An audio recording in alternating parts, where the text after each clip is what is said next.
মনীষী পঞ্চানন বর্মা স্মারক সমিতি সুবর্ণ জয়ন্তী বর্ষের পাশাপাশি 14 ফেব্রুয়ারি রাজবংশী কামতাপুরী জনগোষ্ঠীর জনক মনীষী পঞ্চানন বর্মার 159তম জন্মদিবস উদযাপনের প্রাক্কালে আজ বিশিষ্ট ব্যক্তিদের উপস্থিতিতে সমাজপাড়ায় মনীষী পঞ্চানন বর্মার মূর্তির পাদদেশ থেকে এক বর্ণাঢ্য শোভাযাত্রার শুভ সূচনা হয়। এই শোভাযাত্রা জল শহরের রাজপথ পরিক্রমা করে মোহনবাগান এভিনিউ সংলগ্ন মনীষী পঞ্চানন বর্মা স্মারক সমিতি ভবনে শেষ হয়।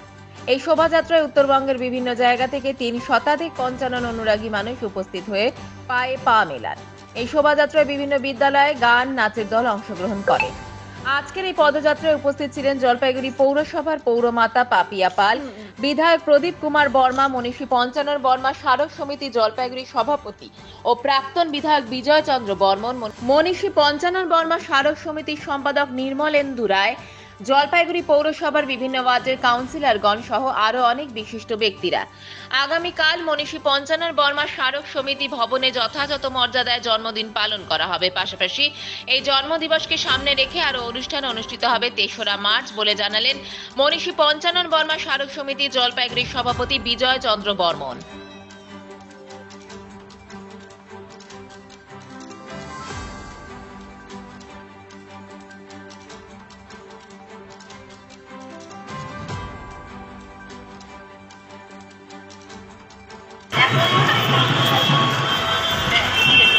জয় মোহনীষী আমরা বরণ করি।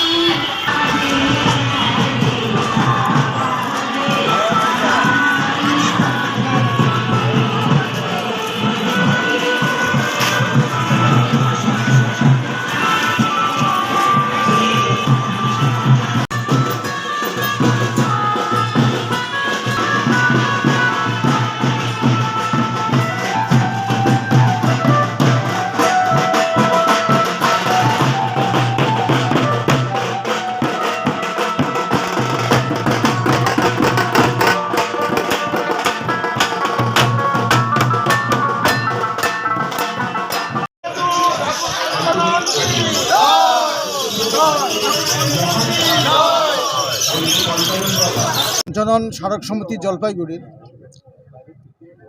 50 বছর পূর্তি হয়েছে। তার অনুষ্ঠানগুলি চলছে। পাশাপাশি 14 ফেব্রুয়ারি 2024 পঞ্চানন বর্মার 159তম জন্মদিবস। সেই উপলক্ষেই আজকের এই শোভাযাত্রা।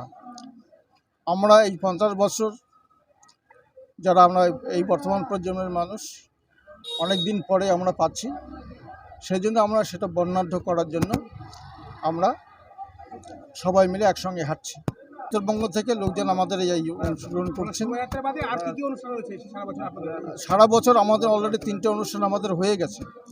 এখন আমরা সারা বছর ধরে এরপরে পঞ্চাননের জীবনী নিয়ে আমরা আলোচনা করব 3রা মার্চ। তারপরে ভাষা নিয়ে আলোচনা আছে, সাহিত্য সংস্কৃতি নিয়ে আলোচনা আছে, লোকসংস্কৃতি নিয়ে আলোচনা আছে। এই বিষয়ে একটা গবেষণাপত্র আমরা প্রকাশ করব। এইরকম নানাবিধ ইয়ে দিয়ে সারা বছর আমরা আগামীকাল পঞ্চানন বর্মার 159তম জন্মদিন, আমরা এই 59তম জন্মদিন আমরা পালন করব। সেটা মূলত আমরা কালকে তাকে শ্রদ্ধাই জানাবো। মূল অনুষ্ঠানটা হবে 3রা March. Throughout the district, throughout the north Bengal, আমাদের জেলার সব জায়গা থেকেই আসছে। পাশাপাশি প্রত্যেক আমাদের যে 7টা জেলা আছে, 7টা জেলা থেকেই লোকজন এসছে আমাদের।